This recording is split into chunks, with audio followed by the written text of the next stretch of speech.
Hi, I'm Julia, and I'm here with Meg Norris. I'm super excited about this interview because Meg Norris is somebody I absolutely respect. I work with brains. I own the Neurotherapy Centers of America, and Meg specializes in neurocognitive processing, which makes a fantastic teaching skill. So she's an educator. There are some controversial topics that she's actually known for, and we want to cover those and things, again, that I respect her for. This is information that I think you need to know as parents. Educators need to know this information. So the first thing I want you to talk about is who you are. And, who I am. Yep, and let's talk about who you are and your background, and then we'll go into some of the hot topic subjects. I am a former Georgia public school teacher.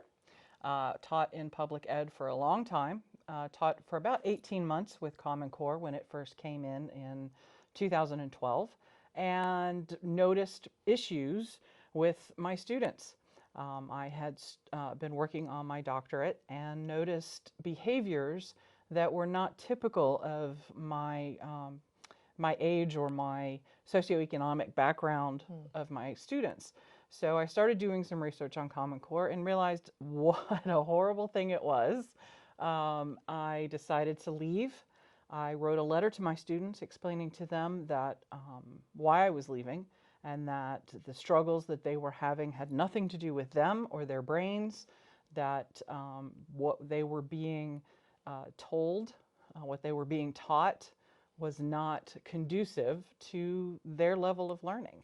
And so that letter went viral, and it just kind of all snowballed from there. Ultimately, after fighting in the legislature to stop Common Core, at least in our state, I decided to open my own school and based it on neurocognitive processing, based it on how the brain works, how the brain learns, very little technology. And we've been here now for 7 years. Would you say, actually, you're talking about how the brain works. For me, this just looks like how we learned when we were young. This looks like my educational system. You have a projector here, and you have books, and my children go here. Absolutely. And when they first came here, and you've mentioned this in the past, that kids come in and they believe they're stupid, especially when they look at the work you're presenting. They're like, I can't do that. And I know my kids did. A few years ago, we brought my son here. He had an IEP, a 504, diagnosed with learning and behavior disabilities, ultimately tested out of those things, but not in, we brought him here. It did not work. Not at first. It was a rough go, and we brought him home and worked in our own way of homeschool. It was very difficult, but we pulled him out of some of the mindsets that he was in. My husband worked with him specifically in math and made him, even if he couldn't move on to the next level, we had him master the level that he was at, and all of a sudden he began to understand. After that, before that, we did neurotherapy with him and changed some things about our home environment and our relationship environment. And all of a sudden he could learn. He tested out of the IEP, out of special education in the public school, but the environment was not something we wanted for the kids. We didn't feel like he was going to be challenged, and we thought, man, even though he's doing really well, it doesn't look like the work he's doing is really going to benefit him when he gets older. It looked like instead of raising the bar for him, it really felt like they were pulling the bar down for him, and we struggle with that. So we brought him here, and it was a struggle at first, but he is phenomenal. Yeah, he's doing absolutely great. Absolutely amazing. But he had to learn how to learn. Absolutely. Right? Learning how to learn is a tough thing, and learning how to study. Yes. Learning how to find valid answers. Learning how to vet the information that they are bombarded with online, through whatever social media, through movies, through anything really, any of the electronics that the kids are playing with now. And they have to be able to understand what they're getting, what's being forced on them, and who's behind it. Right. We teach them here how to identify who paid for said research or who is behind said advertisement. So I'm going to segue into Okay. who paid for what, and we're going to talk a little bit about the school pathways. And again, we both agree that the pathway idea sounds really good. Sure, it's all good on paper. It's good on paper, but what's actually happening is a different story. So let's talk about pathways. And it's funny, when we first talked about this, I think that the two major supporters in Georgia were Walmart and McDonald's. Absolutely. So can you explain that a little bit? Absolutely. Common Core came in to our schools, and one of the things that did was open the doors to corporations. When you and I went to school, you and I were the client. Right. We were given everything we needed to be successful outside of school, whether it was college, whether it was work, whether it was going into a trade school, whatever. We had the skills we needed, no matter where we wanted to go. Mm-hmm. The problem is we have turned schools into what they call workforce development. So what has happened is now the customer of public school is the corporation, and they are developing a workforce, and they are pushing these pathways. They're having kids take surveys or inventories, as they call them, and discover things that they're interested in aren't important. They take these surveys to find out what jobs they should have. When my son was in 8th grade, he was given one, and he was told he should be a detective. Oh, sweet. Which kind of took the electrical engineering bubble down a little bit. I was hoping for the electrical engineering. But he was told he should be a detective. And when I received the outline of classes he was supposed to take in high school, it was designed around him becoming a detective, which, by the way, doesn't require a lot of math or science. So I was a little disappointed to see that these job surveys were driving what classes kids were being put into, and it was designed for the workforce. Every state puts out a jobs report, and those jobs are then funneled into these pathways, and we are literally creating a workforce for for companies like McDonald's and Walmart. And let's not even mention inner city schools and what it looks like in those areas. There's definitely a bigger problem even, because those voices are rarely heard. So Absolutely. In that, speaking of inner city schools, the education system, the pathways, big tech companies have contributed to the school laptop, right? Absolutely. So we are now on laptops and learning. So can you talk a little bit about what that does to, of course, I look at the brain. Absolutely. And so there's the brain, there's the distraction factor, and then there's the retention. Can you speak to that? Well, the retention is obviously a huge issue. We are literally affecting the synapses in a child's brain. They are on screens way too much between their phones and their computers at school. Changing. It is affecting their brains. It is affecting their learning. That's right. It's affecting so much of their lives.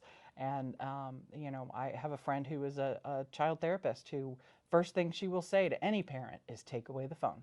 Take away the phone. Hold the line. That's my campaign this Absolutely. year. Hold the line. Take away the phone. Limit how much time they're on in school. As a parent, you can say, I do not want my child on a laptop, and the school will have to accommodate that. I think a lot of the problem also comes in what they're actually doing online. Most of these programs that are being fed to the schools are completely untested. There is no proof that iReady works. Matter of fact, there's a lot more proof that it doesn't. And teachers are being given these tools as if they are tested and But what it actually is doing is it is a data grab. The data is the gold. These technology companies are saving our children's information. Okay. So they collect the data, and the data really is the gold. They are using this data to market to our kids. They are using this data in so many different ways. The SLDS, which is the Student Longitudinal Data System, was something that was paid for by Race to the Top. And every state has one. Every state has an identical database for all of their public ed students. It is linked to their Department of Driver Services, and it is also linked to the National Department of Labor. So our kids... They're commodities. Yeah. Okay. Exactly. I'll be the conspiracy theorist and say the words. You just can. be the researcher. I have tinfoil hats. I'm Okay. good. I'm good. So with that, let's talk about what this does to the educator, to the teacher. There are so many great teachers who have left. We have lost a massive brain trust of teachers.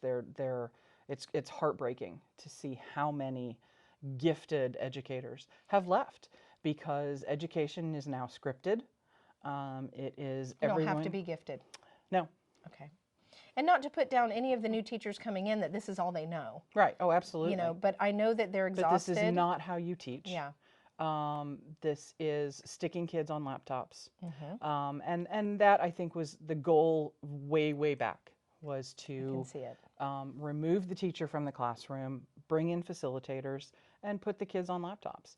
And that was the plan. And I don't even think they call their teachers anymore. I think they call them coaches and facilitators. Sure. They don't refer to them even as teachers. So there's a respect and authority that's removed also, Absolutely. I think, from the classroom, Absolutely. which removes trust of adults and parents and things like that. That's just, in my opinion, what I've seen. So let's talk about actually social media. So I'm big on social media and how it affects, so children should not, we'll just talk about the child and the mental health of the child, developmental health. Children having 24-hour access to friends. When we were younger, we would have to go and see a person and talk to them face to face, or we'd get on a phone and have a conversation. I know that my daughter has expressed having social anxiety suddenly. She said, when I see somebody in public, I panic. And she said, I think it's social media. She's Good. so smart. The kid who's Absolutely. addicted to it, and we're battling at home with this thing. And you have the snap streaks that keep them addicted. Absolutely. It's an instant addiction, so it creates addictive behavior as well. Sure. Then Just like a drug. Yes. Okay. It creates a dopamine release, right? Sure. So they get a reward on snap streaks. Sure. They really don't get anything. I mean, you don't even get stars like you do for Starbucks when you spend too much money. Like, you don't even get that. I have a stars addiction. You have a stars and addiction. Starbucks isn't even really great, but I'm like, oh, I'm so close to getting a free drink. Well, they get like this with snap streaks. Sure. Oh, my snap streak's so high with this person. Okay, what does that mean? What do you get? Well, my snap streaks are high, and it looks like to the other people, and they see this, and it's this false sense of relationship. Absolutely. That isn't real relationship. So they then are focused on this all day long. If I take the phone away, my children are distracted and can't do what they need to do. But if they do have the phone, they're distracted. So all day long, they're thinking of these things. So they're half doing chores, they're half doing schoolwork, they're missing things. And we think, oh, they have ADHD. We're distracted. There's no cohesive routine. There's no complete focus on anything. No. Our students have to lock their phones up at the beginning of the day, and they get them back at the end of the day. That's right. And it, at first, was kind of funny because they didn't know how to talk to each other. They did not know how to interact face to face. And then we started introducing board games, and we started introducing things that forced them to interact with each other. And the social anxiety, we see it. And the other big thing we see is the lack or loss of empathy. Oh, they yes. do not think about the pain or the hurt they're causing someone else on the other end of the screen. In addition to the communication part of that, what they're seeing is reducing that empathy as well. They're watching people harm other people constantly and prank other people, and they're hearing vulgar things all day long, so they lose the empathy in that way. And for you parents out there who think that your child isn't doing that, yes, they are. There is Absolutely. not a child out there that's not being exposed, and that's the other problem is exposure. Once your child is exposed, you can't erase that. Well, and I'll combine that with changes in the public ed system where they have removed teaching novels. The Mm-hmm. idea of teaching and reading novels was to develop empathy, to Absolutely. develop a way to identify with the characters in the novels. We have removed novels for the most part from public ed. A lot of schools now are completely informational texts only. Doesn't do what novels do, and it's heartbreaking to see these kids who really do have social anxiety because they don't know how to interact face to face anymore, and it's crushing. Well, we have adults that are being influenced by social media as well. We Absolutely. talked about parenting styles, right? Mm-hmm. So everybody knows too much, and now everyone is identifying their trauma, right? So that's the big thing right now is everything is trauma. Absolutely. If you react this way, you were traumatized. If this happened to you, you have trauma. If your mom did this, she's a narcissist. Well, we see that in the kids very often. It's almost a competition. Sometimes yours, but others as well. It's a competition to see who has the most trauma, The most brokenness. who is most broken, who has the most DXs that say, Exactly. the most things wrong with them. I flipped around one of our rolling boards the other day, and one of our students had literally written out her own diagnosis, her own mental health diagnosis on the board. And it's so foreign to me. I had to have her explain to me why. Why would you share something like this? But Well, they're so broke. It's the parents and the students. So parents are online doing the same thing, talking about the brokenness of their children, and they're talking about the brokenness of their children in front of them. And I was guilty of this for a long time. And now I tell my children and I tell our clients and their children where they're not broken and what things are normal. We try to focus on those things because ADHD, everything is ADHD now. Yes. Everything. Yes. And we need to medicate out anything that causes any kind of a reaction other than the perfect reaction, which is ridiculous. And in parenting, parents cannot say no anymore. No is traumatizing, so we don't say no anymore. We have to explain everything. You must explain the action you're taking. That's ridiculous. That's not safe either. No. And the child, we understand the frontal lobe of a young person. And It's not there yet. It's not worth explaining it in most cases. So it's good to teach them skills. It's good to teach them how to communicate. But sometimes the answer is no. And sometimes, and I'm not a big proponent of because I said so, but in certain cases it's necessary. Absolutely. And they have to be able to respect the authority, Absolutely. which is also lost with the teacher not being in the classroom being an authoritative teacher, with parents afraid to say no, and with children diagnosing themselves with mental disorders, and schools and teachers and doctors talking about the child in front of them constantly. Like they're not there. Like they're not there. Absolutely. And talking about what's wrong with them and medicating this and medicating that. So the American Psychological Association is sounding the alarm on medication. Okay, they're saying we need to use alternative therapies. This is where neurotherapy is becoming more accepted Absolutely. and people are pursuing because there are alternatives to medication. Well, the American Psychological Association states that 4 out of 5 prescriptions for mental health are written by a primary care physician whose education was the drug rep, and Absolutely. not a mental health I care would professional. absolutely believe that. So, and then you have a psychiatrist who used to be a therapist, but now a psychiatrist is a medication writer. Absolutely. Right? Yep. So they're there to diagnose and medicate. Well, why do we need a diagnosis? Because then insurance pays for it. So we have to have a diagnosis. So now instead of just And ADHD, schools listen to it. well, and then schools get money. Yep. For a diagnosis. For an IEP. Absolutely. Absolutely. So then we have really an explosion of kids being put on IEPs and 504s and medication. And But we're not better for it. All of this information hasn't made us better, and it's not making our children healthier. Absolutely not. So this is where my Parents Hold the Line in 2023 campaign is coming in. Start saying no, take the phone away, stand your ground, do the hard thing.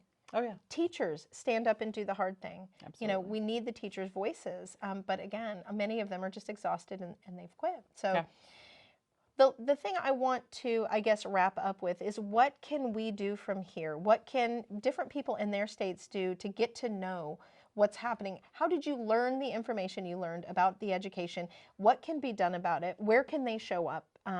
Whether they're going to be listened to ultimately, if they get enough people to understand.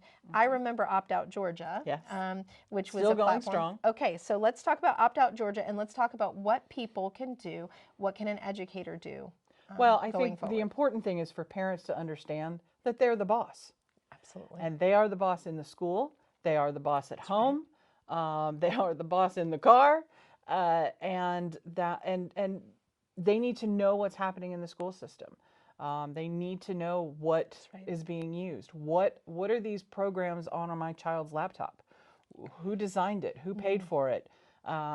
Who's collecting the data from it? And I think parents also have to understand that they can say no. That your child does not have to participate. You know, one of the things I used to do as a teacher is I used to throw away, we had something called fitness grams. And it was, the kids would go and they would do all of these physical fitness tests, and they would weigh the kids, and they would do all of these different things, and then the kids would get a report back. Well, this report identified 12-year-old girls as being obese. Yikes. Which was not something I was going to hand a child. Yeah, they did that with me. Yeah. You had to do sit-ups in front of everyone. Yeah. And they rated you on it. Absolutely. Did your little fat pinch in front of everybody. Absolutely crushing. Yeah. You can say no. Your kids do not have to take these high-stakes standardized tests. Some states, they're not high stakes. But in the states where your child's promotion is connected to one test, is absolutely ridiculous. And you can say no. And they're not going to hold them back. Holding a child back has never been shown to be a positive thing. The research has never supported holding children back after the first grade. So there's no reason why a parent should not be in that office, should not be meeting with that teacher. Doesn't mean be ugly, it means be involved. And have the information when you go in. If you know what the laws are and you know what the rules are, you can go in informed. And the truth is, many of the schools are not informed in this way. So when you go in, the administration doesn't often know. So step one is be the boss, show up, say no, and have the information. Step two, what can educators do? Wow. That's the hard part. Their part. hands are tied. Yeah. Their hands really are tied. My biggest concern is that teachers will just accept what they're given, the tools that they're given. Very rarely will they double check to see where these tools are coming from, to see where the data is going. And get them off the laptop. Give them a pencil, for God's sake. Yeah. Let them write it down. Research continues to support paper and pencil testing. If you're going to test a kid, and I tell my parents this, I have about 10,000 people in this, or 10,000 parents in the state that follow me, and I tell every one of them, take them off the computers. Do the paper and pencil. You need to refuse that much screen time. They don't need it. Kids don't need it. It is affecting their brains negatively. All right. And so I guess the final thought would be create a community. If you're going to use things online, Facebook is a great place to create a group and rally people in your area. It's just to get the information. Absolutely. You research this, I'll research this, and you guys can come together and form a plan to show up at those meetings and to show up to the school board and hold their feet to the fire. At least get the information out there. It's going to, there's a chance that it could move. And not every state has the exact same standards. Some states do a little bit better. Well, yeah, for the most part, Common Core is still there. It's still embedded. It's still being used. They're tweaking it here and tweaking it there and saying that they've gotten rid of it or they're renaming it. But for the most part, it is still nationwide. And it is misaligned to the way kids' brains develop. Another video for another time. Yeah. We don't have to get into That'll be great because I love talking about brain development. So again, with some of the schools pushing diagnosis, because most parents don't put their kids on medication or have them taken for a diagnosis until they've already started school and they start getting notes home. And the first person to mention that you might want to take the child to a doctor is usually the school. Absolutely. So the answer is no, because they can't force you to, and you can do things to make a difference. Neurotherapy works. Neurotherapy works. Absolutely, it does. It does. So neurotherapy works. Cognitive behavioral therapy works. Cognitive behavioral therapy is fantastic if you get the right person who knows what they're doing. And I understand these things are not cheap, because medication is paid for and therapy typically is not. Lovely. So we can more broken systems. Absolutely, but push for that in your school. You know, they should offer cognitive behavioral therapy in school. They should. They should. So get involved. If somebody wanted to get in touch with you to find out information, not that you have so much time. I'm free between midnight and 4 a.m. Exactly. Yeah. How would they find you? Opt Out Georgia? Opt Out Georgia on Facebook, absolutely. Even if they're not in Georgia? Refuse_Georgia at Gmail is answered by me. So they can reach me either of those places. I'd be more than happy to look up your state, see what the laws are, see if you can in fact refuse testing. Nice. You can. The law supports you. Are the expert on your child, and I encourage you to find your voice. I would also say this: organizations like what you put together could use help. So if there's somebody out there that wants to do the work and offer you their help, you've been kind of doing this with your own two hands. I know this for a fact. I used to come in here and she was dozing off at her desk, like, "Hey, wake up!" You know, she was operating on fumes. So I'm asking and pleading with you guys, if you want to do the research and you want to find out, offer to help. It's a really great feeling when you can make a change, when you can change the lives of children. My children, they are literally miserable because they're children, not because we've done something wrong. But we're making them do things that they just don't feel they're capable of doing, and they're finding out they are. They can do it. And so we're pushing them and pushing them. So, it's like anything with a threshold. You reach a threshold and you're going to have to crunch a little harder to get to the next level. Yep. So your kids are going to do that. That's normal child development. It's normal for them to push back. It's normal for them to think their life is ending. If you keep them off of social media, they won't get big ideas that, oh, I'm going to manipulate my parent and tell them I'm going to, take my life, or, this is the end of the world, or come up with some dramatic thing. They might, but they have to outdo their friends. They do. And we need to remove some of the ideas that they're getting that their brains and their minds and their development are not ready for. Absolutely. So they don't need to diagnose themselves, and they don't need to use that as manipulation against you. So, I don't have easy kids, she can tell you. These are the last three of my 7. I love your kids. But we're fighting hard.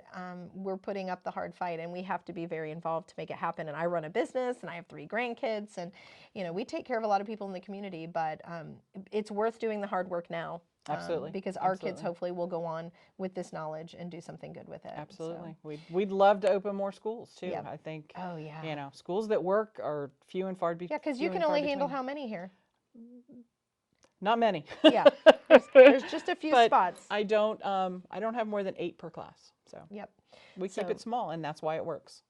Great. Well, I hope we've inspired you and at least informed you. And I hope to be back with Meg again. And Absolutely. We'll actually talk about some brain stuff. I'm really excited about that. Sure. And maybe some political stuff. We are very opposite on the political spectrum, but we would love it. Very middle ground when it comes to the things that are right. I'm a firm believer that you have to cross the aisle to make things happen. Right. And I'm more of a nonpartisan than a bipartisan. And I want to stay out of, I want to put them all in a bucket.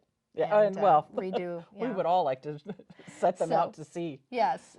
But we work well together because we believe in children. We believe that changes can be made, and we're exhausted. So help us. And we know it's the brain. It's the brain, dummy. It's the brain. Yes. So thank you guys so much, and get in touch if you have any other information.